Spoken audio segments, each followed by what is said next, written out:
votre nuit, bénit votre couche. Que l'ange de Dieu soit avec vous, que l'ange de Dieu vous garde et qu'il vous donne des bonnes révélations, des bons songes au nom puissant de Jésus. Faites de doux rêves. Que la grâce de Dieu soit avec vous.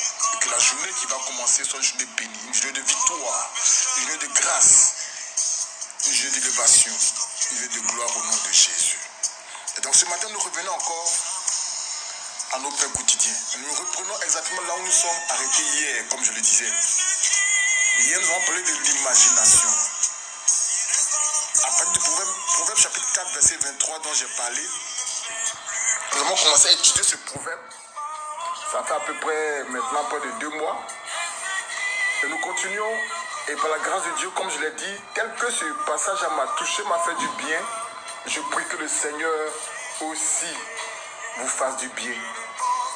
Et que le Seigneur vous élève, que le Seigneur vous ouvre l'esprit. Que le Seigneur vous fasse avancer. Et que là où vous êtes limité, vous trouvez la force d'avancer au nom de Jésus. Amen. Mais avant de continuer, je voudrais d'abord poser une base très importante qui est l'amour. Vous savez, la base de toute véritable spiritualité, de toute vie chrétienne réelle, profonde, de toute spiritualité réelle, lumineuse, c'est l'amour, le pardon et la tolérance. Il ne s'agit pas de venir dire des choses pendant qu'à l'intérieur, nous n'avons pas d'amour, nous n'avons pas de racine. Non. La racine, c'est l'amour. La base, c'est l'amour. Le fondement, c'est l'amour. L'amour que nous avons pour Dieu, l'amour que nous avons pour les hommes. Si Dieu met son amour en nous, il nous permet aussi d'aimer les gens. Nous ne pouvons pas dire que nous aimons Dieu et nous n'aimons pas les gens. L'amour de Dieu est la base. Si quelqu'un professe aimer Dieu et qu'il n'aime pas les gens, alors il n'est rien d'autre qu'une cymbale qui retentit, qu'un tambour qui fait beaucoup de bruit. Il a une connaissance littéraire, il bavarde, mais au fond, il n'en a même pas la force. Ce matin, je prie que l'amour de Dieu remplisse vos cœurs. Apprenez à vous aimer vous-même. Apprenez à vous pardonner. Apprenez à vous relever quand vous tombez. Apprenez à triompher de vos propres défauts, de vos propres erreurs. Et que la grâce soit avec vous ce matin. Ceci dit, nous revenons à notre enseignement. Et c'est très important ce que je vais dire maintenant. Hier, j'ai dit que la volonté de l'homme est l'instrument même que Dieu utilise pour nous élever, pour nous libérer. Et cette volonté a besoin d'être libérée. En réalité, comme je l'ai dit dans le premier audio, l'homme n'a pas de volonté. Dès lors que nous sommes enfants de Dieu, que nous connaissons le Christ et que nous apprenons à lui obéir, notre volonté devient sa volonté. Et sa volonté devient notre volonté. Ce sont des choses qu'il faut apprendre à développer en soi. C'est très important. Ce sont des choses qu'il faut apprendre à développer. Gloire à Dieu. C'est très important à apprendre ces choses-là. À savoir qu'en réalité, si nous ne faisons pas la volonté de Dieu, nous sommes en train de faire la volonté du diable. C'est ça qui est la vérité. Nous sommes en train de faire la volonté du diable. C'est pourquoi nous devons développer en nous profondément et au maximum le caractère de Dieu. Apprendre à développer la volonté de Dieu. Chaque jour, à chaque instant. Chaque jour, c'est très important. Déjà, mais la prise de conscience de ces choses, déjà, c'est un grand pas. Maintenant, il faut y travailler. Et Dieu va nous y aider. Au nom de Jésus. J'ai dit hier encore il y a 3 choses qui permettent à l'homme d'avancer dans la vie. Il y a 3 choses qui permettent à l'homme de se réaliser, de réaliser sa destinée. 1, la volonté. 2, l'imagination. Et 3, les actions. J'ai dit que parmi ces 3 choses, l'instrument le plus puissant, c'est l'imagination. L'imagination. Pourquoi? Parce que l'imagination n'est rien d'autre que la vision même de notre esprit. L'imagination, c'est la vue de notre esprit. Ce que notre esprit voit, ce que notre esprit ressent, ce que notre esprit touche, c'est ce qui crée les images à l'intérieur de nous. Et c'est ce qui touche nos émotions. C'est ce qui touche nos sentiments. Et c'est ce qui nous permet de poser les actions que nous posons. Donc l'imagination n'est rien d'autre que la vision de notre esprit. Et ça, c'est très important de comprendre cela. C'est très très important de comprendre cela. Celui qui sait travailler sur son imagination, rien ne pourra lui résister. Rien. À moins que ce soit la volonté de Dieu. Sinon, rien ne peut lui résister. C'est pourquoi il faut y travailler à fond. J'ai dit hier que le diable nous a eu. Parce que c'est là même qu'il a travaillé. C'est là qu'il nous a scripté. J'ai parlé des scripts hier. Il nous a scripté comme des acteurs. Nous naissons sur la terre. Nous venons ici comme des acteurs. Vous voyez dans le cinéma ou bien dans le théâtre, pour que quelqu'un vienne jouer un rôle, il apprend son texte à fond. Il essaie d'incarner au maximum le personnage qu'on lui donne, le rôle qu'il doit jouer, il essaie de l'incarner. Et lorsqu'il réussit, on dit c'est un bon acteur. Il devient une star de cinéma. Pourtant, tout ce qu'il joue là, rien n'est vrai. Il ne fait que mimer. Et c'est ça qui nous arrive. Nous sommes pratiquement scriptés. Nous avons des effigies dans notre esprit, des images mentales qui sont déjà prédéfinies depuis même notre conception dans le sein de notre maman. Dépendant de la plupart du temps des charges karmiques dues au péché, aux actions posées par nos parents, par nos arrière-parents, nos arrière-grands-parents, etc. Ces choses-là sont inscrites dans notre esprit depuis le commencement. Et nous vivons avec. Et beaucoup d'entre nous n'arrivent pas à comprendre pourquoi est-ce que cette habitude-là, n'arrive pas à la changer. Pourquoi telle chose, je n'arrive pas à laisser. Parce que ton esprit est scripté, est marqué de ces choses-là. Et comment faire donc pour s'en libérer? Comment faire pour sortir de cette prison? Je vais vous dire une chose. L'être humain est l'œuvre la plus puissante que Dieu a créée. De temps en temps, mets-toi devant un miroir et observe-toi. Et regarde dans tes yeux, regarde-toi toi-même devant le miroir, toi-même. Regarde-toi droit dans les yeux. Essaie de percer ton œil à l'intérieur. La petite prunelle qui est à l'intérieur, essaie de la regarder en profondeur. Essaie de découvrir qui est caché dans ce corps. Qui habite là, qui est là. Essaie de faire cet exercice-là. De temps en temps. Tu vas te rendre compte que tu n'es pas n'importe qui. Moi, la première fois que j'ai fait ça, waouh, j'ai été impressionné par moi-même. C'est là que je me suis rendu compte à quel point Dieu nous a créés puissants. Nous sommes parfois impressionnés par l'extérieur. Nous sommes parfois impressionnés par les choses de l'extérieur. Et nous ne nous préoccupons même pas de ce que nous sommes à l'intérieur. Ce que tu as à l'intérieur est trop grand, trop puissant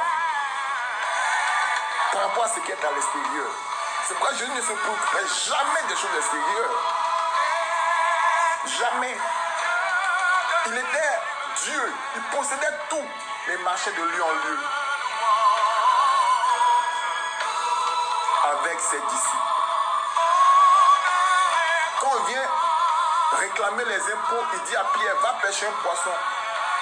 L'argent de nos impôts se trouve dans le ventre du poisson. Quand il marche avec la foule dans le désert et que les gens ont faim, il dit, qu'est-ce que vous avez? Il y a un enfant qui dit, j'ai 5 pains et 2 poissons.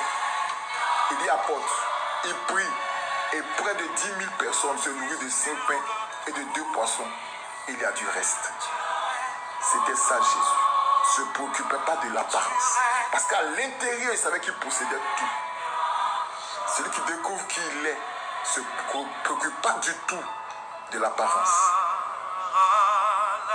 L'apparence est juste pour faire plaisir aux gens autour de nous. Mais nous savons réellement qui nous sommes. Oh là là, que Dieu bénisse votre entendement ce matin. Que Dieu nous aide à découvrir qui nous sommes. Et comme je le disais, l'imagination n'est rien d'autre que la vision de notre esprit. Et comme l'esprit est ouvert. L'esprit de l'homme, il est vaste. Notre esprit est connecté à Dieu, connecté à l'univers, à tout l'univers. Et pourquoi est-ce que nous n'arrivons pas véritablement à régner, à vivre la vie de Dieu? Pourquoi? Parce que notre esprit n'a pas de limite. Malheureusement, il n'a pas de limite. Et comme il n'a pas de limite, alors toutes les portes sont ouvertes. Et Jésus a dit, pendant la nuit, il y a un ennemi qui est venu, qui a sémé l'ivraie.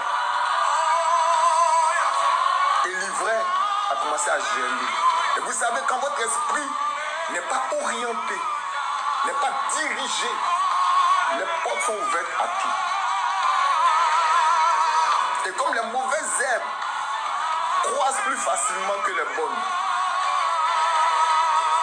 le mal va commencer à croître dans le champ.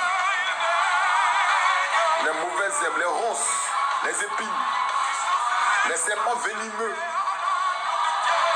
les animaux féroces, rapaces, vont commencer à se développer dans le champ.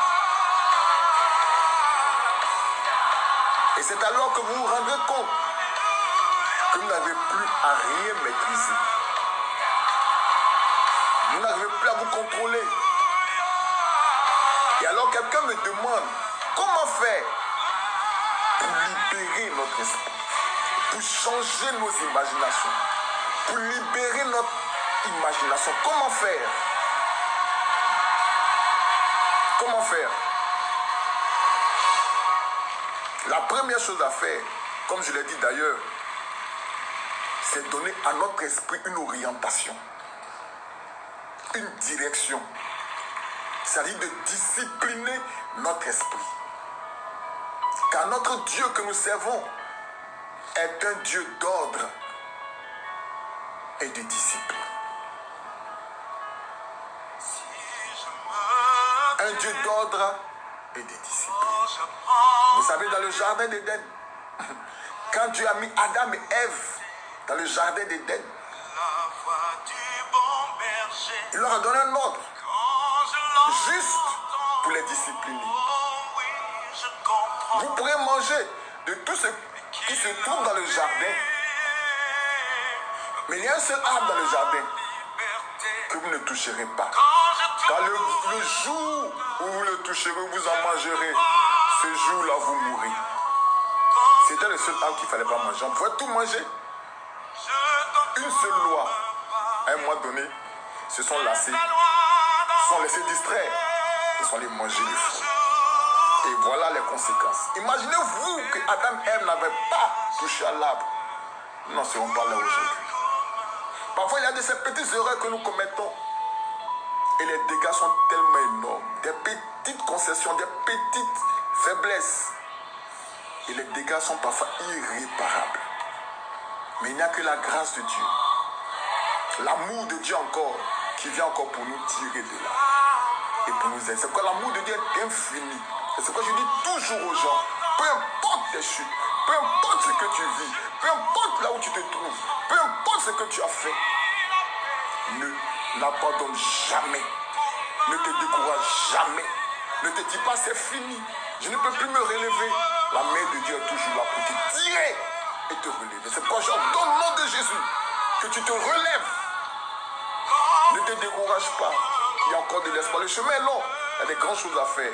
Dieu a besoin de ton apport, de ton âme, de ton énergie, de ta puissance pour réaliser des grandes choses. Car tu es un vaillant soldat, un vaillant héros. La grâce de Dieu est avec toi. Ne te décourage pas. Relève-toi si tu as été atteint. Relève-toi et continue le chemin. Alléluia. Et donc quelqu'un me dit, mais comment faire? Comment faire? Comme je l'ai dit, c'est de nous discipliner.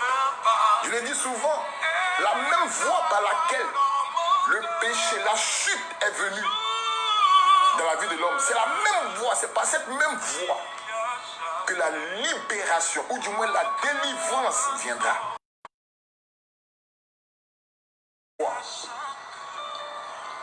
Demain, nous allons encore pousser en profondeur. Nous en parlerons encore demain.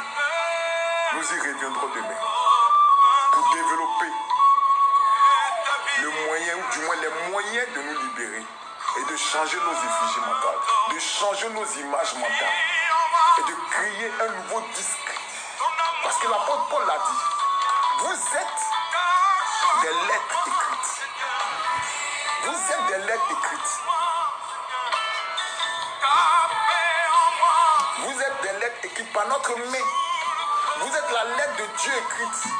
Et donc il faut réinscrire sur le disque de notre esprit une nouvelle histoire.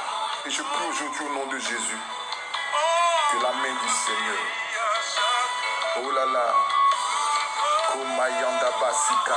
que la grâce de Dieu, peu importe ton histoire, Dieu réécrit une nouvelle histoire sur ta vie. Dieu te réoriente et te relance dans une nouvelle dimension. Et cette année ne finira pas que tu aies touché les prémices de la grâce de Dieu dans ta vie. Que Dieu te garde, que cette journée soit bénie, que l'ange de Dieu te conduise et te guide, et que la victoire soit dans ton camp. Que tes ennemis trébuchent, et que tous leurs projets, toutes leurs âmes se retournent contre eux-mêmes, et que tous les pièges qui t'ont tendus les emportent au nom puissant de Jésus. Qu'ils tombent dans leur propre filet, et qu'ils soient pris dans leur propre piège. Je prie au nom puissant de Jésus, que ceux qui te maudissent soient maudits, et ceux qui te bénissent soient bénis. Sois une source de bénédiction, sois béni. Au nom de Jésus. Amen.